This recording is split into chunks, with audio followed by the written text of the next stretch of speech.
Hi friends, Karthik Deepa சீரியலில் ஒரு அட்டகாசமான ரிவ்யூ பற்றி தான் இந்த வீடியோவில் பார்க்க போகிறோம். அதுக்கு முன்னாடி நம்ம சேனலை சப்ஸ்கிரைப் பண்ணாதவங்க கீழே இருக்கிற சப்ஸ்கிரைப் பண்ணை கிளிக் பண்ணிவிட்டு பக்கத்தில் இருக்கிற பெல் ஐக்கனையும் கிளிக் பண்ணிவிடுங்க. இங்கே பார்த்தோன்னா நம்ம சாமுண்டீஸ்வரி கோவிலுக்கு போகிறதுக்கு ரெடி ஆகுறாங்க. இந்த பக்கம் ரேவதி நேராக கார்த்திக்கிட்ட இப்படி பரிகாரம் இருக்குது, இது எங்கள் அம்மாவோட நம்பிக்கை சார், அதனால நான் லீவ் போட்டுட்டு வீட்டுக்கு போகலாமா அப்படின்னதும் கார்த்தியும் பெர்மிஷன் கொடுத்துடுறாங்க. அதுக்கப்புறமா ரேவதி நேராக வீட்டுக்கு கிளம்புறாங்க.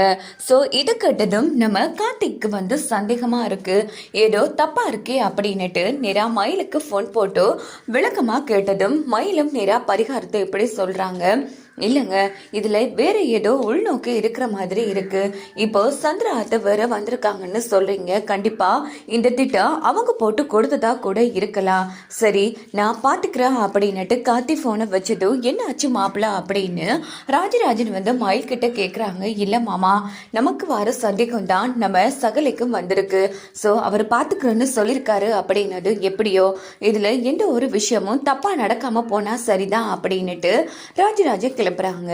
இன்னொரு பக்கம் பார்த்தோம்னா கார்த்திக்கு சந்தேகம் வந்த மாதிரி வண்டி எடுத்துட்டு என்ன பண்றாங்கன்னா நேரா தாலி செயின் வாங்குற நம்ம சாமுண்டீஸ்வரி வீட்டுக்கு பக்கத்தில் இருக்கக்கூடிய 2-3 கடைகளில் போய் நம்ம சாமுண்டீஸ்வரி ஃபோட்டோவை காமிச்சு இப்படி இவங்க இந்த கடையில் தாலி செயின் வாங்கினாங்களா அப்படின்னு விசாரிக்கிறாங்க. கடைசியாக கரெக்டாக நம்ம காட்டி சாமுண்டீஸ்வரி தாலி செயின் வாங்கின அதே கடைக்கு நம்ம சாமுண்டீஸ்வரி ஃபோட்டோவை காமிச்சு இப்படி இவங்க இந்த கடைக்கு வந்தாங்களா அப்படின்னதும் ஆமாம் சார், கொஞ்ச நேரத்துக்கு முன்னாடி தான் தாலி செயின் வாங்கிட்டு போனாங்க அப்படின்னதும் ரொம்ப தேங்க்ஸுங்க அப்படின்னுட்டு காட்டி செம்ம டென்ஷன்ல இருக்காங்க.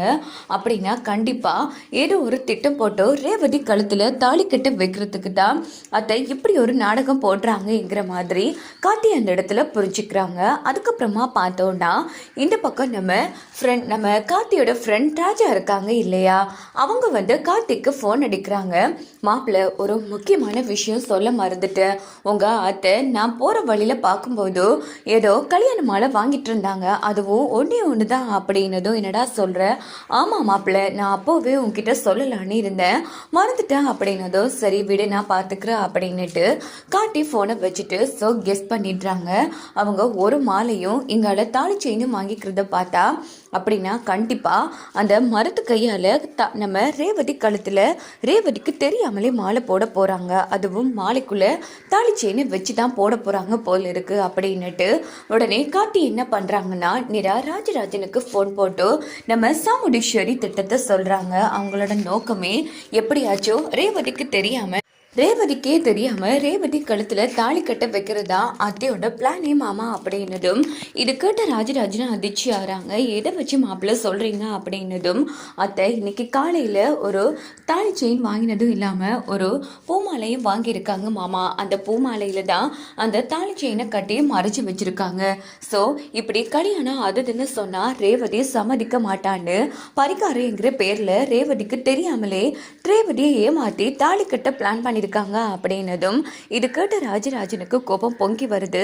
போனை வைங்க மாப்பிள்ள, இன்னைக்கு அந்த சாமுண்டீஸ்வரியை ஒரு வழி பண்ணாம விட மாட்டான் அப்படின்னதும் மாமா கொஞ்சம் பொறுமையா இருங்க மாமா, அத்தையோட வழியில போய் தான் நாம இதை தடுத்து நிறுத்தணும், நான் சொல்ற மாதிரி பண்ணுங்க அப்படின்னுட்டு சாமுண்டீஸ்வரி வாங்கிக்கிற அதே பூமாலை மாதிரி நம்ம மயில இன்னொரு பூமாலையை வாங்கி வச்சுட்டு அந்த பூமாலையை எடுக்க சொல்றாங்க. உடனே ராஜராஜனும் சரின்னுட்டு உடனே விளக்கத்தை நம்ம மயில் கிட்ட சொன்னதும் மயிலும் என்ன பண்றாங்கன்னா கொடுன்னு ஓடி போய் கடையில ஒரு நல்ல பூ மாலையா வாங்கிட்டு நம்ம சாமுண்டீஸ்வரி வச்சிருக்கிற அந்த மாலையை எடுத்துட்டு அவங்க வாங்கிட்டு வந்த மாலையை வச்சிடுறாங்க.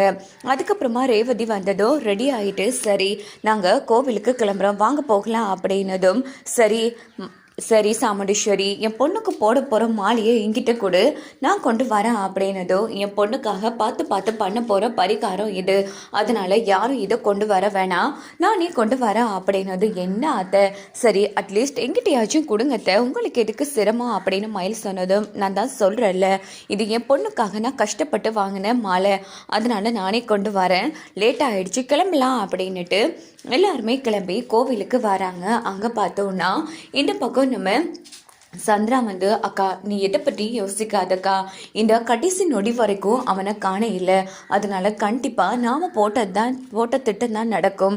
இந்த வாட்டி ரேவதி கழுத்துல தாலி ஏறுறது உறுதி அப்படின்னதும் ஆமா எதுவும் நடக்காம இருந்தா சந்தோஷம்தான் அப்படின்னு இந்த பக்கம் ரொம்ப ஹாப்பியா இருந்துட்டு இருக்காங்க.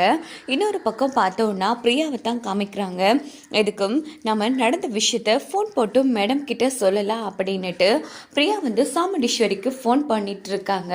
அப்படின்னு பார்த்து நம்ம சாமுண்டீஸ்வரி தூரமா வந்து பேசுறாங்க. ஏய் இப்போ எதுக்கு இந்த டைம்ல எடுக்கிறா? ஐயோ மேடம், நீங்க சொன்ன மாதிரி நேரா ஆஃபீஸ்க்கு போலீஸ் எல்லாம் வந்தாங்க, ஆனால் கடைசியில் நான் வச்ச பணத்தையே காணும் அப்படின்னதோ ஏய் என்னடி உளர்ற அப்படின்னு சாமுண்டீஸ்வரி கேட்குறாங்க. ஆமாம் மேடம், நான் சார் ரூமில் இருக்கிற கபோர்டுக்குள்ளே தான் வச்சேன், ஆனால் போலீஸ் வந்து செக் பண்ணி பார்த்துட்டு பணம் இல்லைன்னு சொல்லிட்டாங்க, அதான் மேடம் எனக்கு ஒன்றுமே புரியல அப்படின்னதும் இப்போ அந்த கார்த்திக் எங்க அப்படின்னு சாமுண்டீஸ்வரி கேட்குறாங்க. இப்போ வரைக்கும் கார்த்திக் சார் இன்னும் ஆஃபீஸை விட்டு வெளியில் போகலை, அவர் ரூமில் தான் இருக்காரு அப்படின்னதும் சரி அவன் ரூமில் இருக்கிற வரைக்கும் சந்தோஷம்தான், இன்னும் கொஞ்ச நேரத்தால ரேவதி கழுத்துல தாலி ஏறிடும், நீ என்ன பண்ணுவியோ ஏது பண்ணியோ தெரியா, அவன் ரூமை விட்டு வெளியில வரக்கூடாது அப்படின்னுட்டு நம்ம சாமுண்டீஸ்வரி போனை வச்சிடுறாங்க. என்ன இவங்க இப்படி சொல்லிட்டாங்க, நம்ம எப்படி சார் வெளியில போக விடாம தடுத்து நிறுத்துறது அப்படின்னுட்டு பிரியா வந்து யோசிக்கிறாங்க.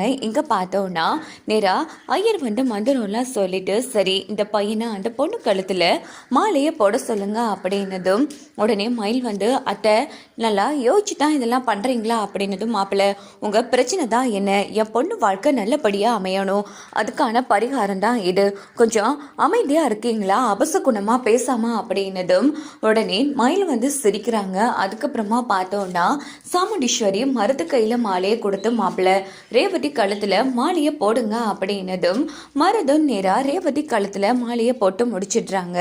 இதை பார்த்து நம்ம சாமுண்டீஸ்வரி டீம் ரொம்ப சந்தோஷப்படுறாங்க. ஒரு வழியா மாலையை போட்டு முடிச்சாச்சு அப்பாடா அப்படின்னு. ஸோ இந்த பக்கம் பார்த்தோன்னா எல்லாருமே ரொம்ப ஹாப்பியாக இருக்காங்க. அதுக்கப்புறமா பார்த்தோன்னா ரேவதி மாலையை போட்டு முடிச்சதும் அதான் மாலை போட்டாச்சு, இனி எதுக்குமா கலட்டுட்டு அப்படின்னதும் கொஞ்சம் இருமா அப்படின்னுட்டு நம்ம சாமுண்டீஸ்வரி அந்த பூ மாலையில் இருக்கிற அந்த பூ மாலையை எடுத்துட்டு தாலியை போடலான்னு ட்ரை பண்ணுறாங்க. பார்த்தா பூ மாலைக்குள்ளே தாலியை காணும். ஐயோ காணுமே அப்படின்னதும் என்ன ஆச்சுமா என்ன பிரச்சனை அப்படின்னு ரேவதி கேட்குறாங்க. இல்லைம்மா அதெல்லாம் ஒன்றும் இல்லை, கொஞ்சம் சரியாக காட்டு அப்படின்னுட்டு தான் கட்டி வச்சு தாலியை தேடிட்டே இருக்காங்க. ஆமா என்ன அத்தை தேடுறீங்க அப்படின்னு மயில் கேட்டதும் அதெல்லாம் அவங்களுக்கு தேவையில்லாத விஷயம் அப்படின்னுட்டு ஃபுல்லா தேடி பார்த்துடுறாங்க, தாலியை காணும்.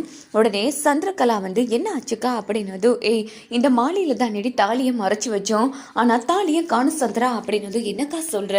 ஆமா சந்திரா நல்லா பார்த்துட்டேன், இந்த மாலையில தாலியை காணும், எனக்கு என்னமோ அந்த காத்தி தான் ஏதும் பண்ணிருப்பானோன்னு தோணுது அப்படின்னதும் என்னக்கா பேசிட்டு இருக்க, நாம போட்ட திட்டா அவனுக்கு எப்படி தெரியும், அது மட்டும் இல்லாம இப்போ வரைக்கும் அவன் அங்கே ஆஃபீஸில் தான் இருக்கான், அதனால கண்டிப்பாக அவனா எதுவும் பண்ணுறதுக்கு வாய்ப்பே இல்லை அப்படின்னதும் உடனே ரேவதி என்ன ஆச்சுமா டைம் ஆச்சு நாம கிளம்பலாமா அப்படின்னதும் உடனே நம்ம சூரியகலா வந்து என்ன ஆச்சுத இப்படி ஆயிடுச்சு, சரி சரி அத்தை ரேவதிக்கு சந்தேகம் வாரத்துக்குள்ளே நாம கிளம்பலாம் அப்படின்னதும் சரிம்மா மாலையை கலட்டி கொடு அப்படிங்கிறாங்க சாமுண்டீஸ்வரி.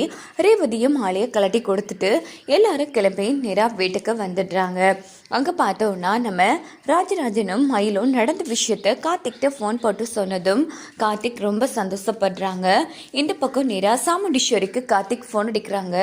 ஏனத்த இத்தனை காலமாக நீங்கள் வயசில் பெரியவங்க குணத்துலையும் பெரியவங்கன்னு தான் உங்களுக்கு நான் மரியாதை கொடுத்து வந்தேன், ஆனால் எப்போ ரேவதி களத்தில் திருட்டுத்தனமாக தாலி கட்ட முடிவு பண்ணிட்டீங்களோ அப்போவே உங்கள் மேலே இருந்த மரியாதை மதிப்பு எல்லாமே போயிடுச்சுட்ட, இந்த அளவுக்கு கீழ்த்தரமாக நடந்துப்பீங்கன்னு நான் கொஞ்சம் கூட எதிர்பார்க்கவே இல்லை அப்படின்னது. ஏய் என்னடா உளர்ற?